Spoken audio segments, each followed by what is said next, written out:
قصداتنا الله ما أبرحيو اسكن لدي علمتي لقلي غنيان مقلي والله مقلي ملقو ورمي maxaad kala socotaa taariikhda faneed ee Safwan Halac iyo mid ka mid ah kuwii ugu fiicnaa jiilkiisa sidee buu ku soo bilaabay taariikhdan faneed ee taxanaha gaadhay ilaa iyo heerkii ugu sarreeyay yaase ka caawiyay inuu bartan gaadho iyo inuu soo taabto xidigaha kana sara maro kuwa ka sarreeyay kagana soo horreeyay fanka dhexdiisa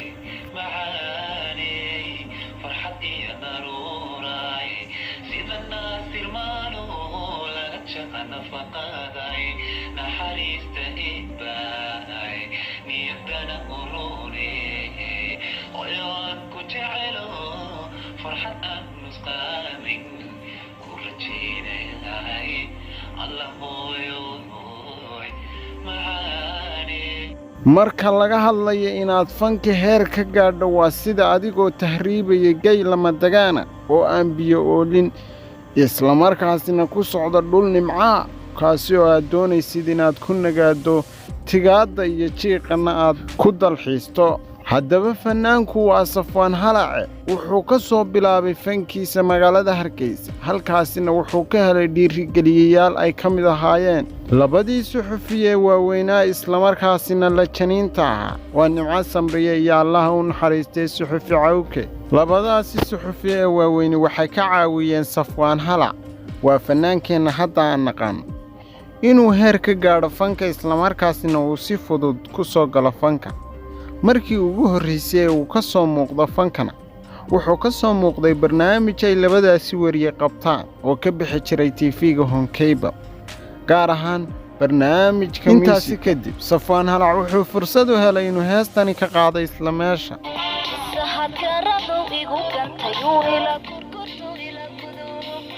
كاربي هواين كاي كوي ديران بواي كويا كما كامل waxayna ahayd heestii laga helay isla markaasina lagu bartay Safwan Halac wuxuu barnaamijkaasi toos isla habeenkaas uga baxay TV-ga weyne Home Cable TV baraha bulshada iyo TV-ga intaasi kadib fanka Safwan Halac wuxuu ka sii hana qaad qurbaha gaar ahaan kadib markii uu dalxiis u baxay isla markaasina uu ku tagay dalka Finland haddaba Safwan Halac oo ka warramaya arrinta fankiisa ayaa sheegay inaysan wax caqabadiba ka hor iman maadaama uu lahaa cod aad u fiican isla markaasina uu qof kastaaba ka heli jiray marka laga reebo in si gaar ah u liidi jirtay isla markaasina ka xumayd heerka uu gaadhay fankiisu haddaba fanaanku markii uu gaadhay Yurub iyo dalka Finland wuxuu ka sii waday halkii fankiisii isagoo kor u sii dallacay kuna hana qaaday halkii ugu wanaagsanay haddaba fanaanku intaasi kadib wuxuu soo qaaday heeso fara badan heesahaas waxaa ka mid ahaa mid uu la qaaday fanaanada weyne Ayaana heestaas fanaanku markii uu soo daayay waxoogaa yar kadib waxa baraha bulshada ay qabsaday inay jacayl ka dhaxeeyo Ayaana iyo isaga balse waxa hubaal ahayd in uusan wax jacayl ka dhaxayn oo ay qaadeen heestaasi isla markaasina ay lamaana ku ahaayeen qaadista heesteeda ee uusan wax xiriir ka dhaxayn ayaan goori biray waxaan guul hantiyay goortaan go'aan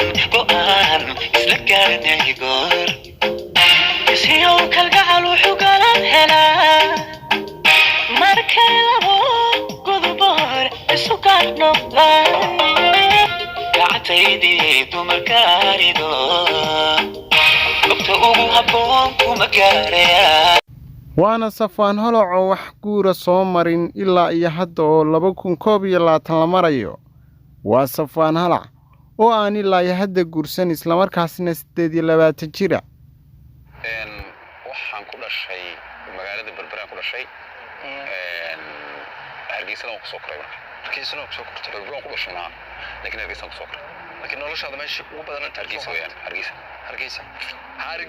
reer Hargeysa aad baan idin salaamayna سؤال لبعض وين يوتيوبرادو ما دعوتها كان أسلحة هاي فيفرت كعجوا يوتيوبرادو سوماليين وان دعوتها أنت يوتيوبرادو كنا بدنا نحرنا يويتشرين دريس لا كميدا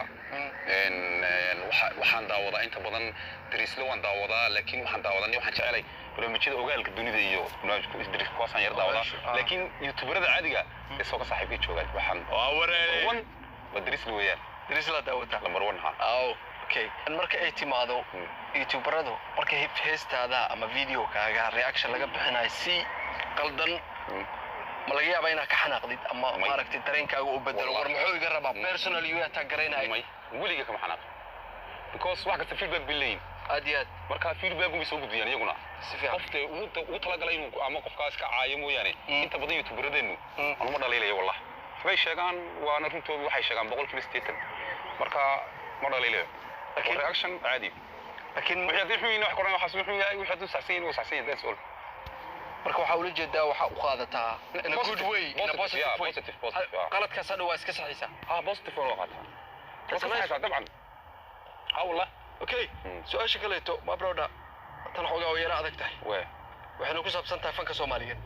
marka ay timaado fanka Soomaaliyeed lacag ma laga sameeyo guri ma laga dhisan karaa because su'aashaas dad badan ay soo weydiiyay oo off the camera anoona camera aan ku jirin banaanka joogo bay u yiraahdaan iyo fanaaniinta Soomaaliyeed lacag kama sameeyaan lacag waa ka sameeyaan maxay ka sameeyaan su'aalahaas way soo dad badan bulsho badan way isoo weydiinayeen dad badan oo nagu xirno hadana daawanayna way isweydiinayeen marka maadaama fanaanta experience u leedahay fanka heer ma laga gaari karaa sida fanaaniinta kaleeto oo lama geeni ka wataano oo horta ma oran karo sida kuwa Mareykanka iyo waxaas way noqon karaan laakiin fanka Soomaaliyeed laga sameey karaa lacag iyo laga dhisan karaa ninkii de ku dadaalaya oo ku sameeyaa bas income-ka ugu xooggan intuu soo gari karaa salaad wallahi de fanaanku kulba fanaanku sidii ku xiranta fanaanku haduu fanaan la jecel yahay ay dadku jecel yihiin oo taageerayaal leh hada dabaqii taaganaya de dhisanaya Allah uu dhisan karayaa guriyo iyo baabuur iyo xog dhisan karayaa ma fahanti haduu sameeyo de tour Mareykan in Canada wadankii meelaha isku maro hal mar fanaanku yahay fanaan bulsho haysta lacag badan bas ugu soo runta fiicana make sense and see kusi yara socono fanka hadi marka soo galaysa dhaliilo ma kala kulantay oo lagu dhahay waniyo waa yara cusubta oo uu sheegay ama cod macaan barahayo dhaliilo kala ma kulmin qofka yarka markan heeso xidho jiro waniyo cod macaan tahay runta fiican sama si fiican marka qofku haduu fanaayo cod macaan yahayna qof xaasido ku yiraahdo maaragtay dib u noqon mooyaane qofka ku arkaya wuxuu qornay hore u soconayo marka wallahi maarag musician يقول هذا نيو فورتين بات هاي أما وحا ولقي مارك قفوا هروس عمري ولا شيء هذا علم عنتم ولا فنانين هذا فنك سوق قالوا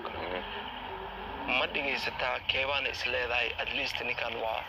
مال بوجاريا والله يرتب مركن فوتك على الله ما دقي استني يوم يسوع والله ما دقي است وايو راب مشعل صادق دقي استني نيو هساد أنا كنت مع الكوي قبل دقي است مع الكوي والله كي قام دقي است والله فنانين تاوي بس كدقي است وضنك إن يوم ما راح كبحي الله كل مويا لكن عادي هانو مريست لكن شرم بويو كله وفنان وين يروت هذا ديوان غرق صادي هالكل مرة يبا مركا هروس عم الله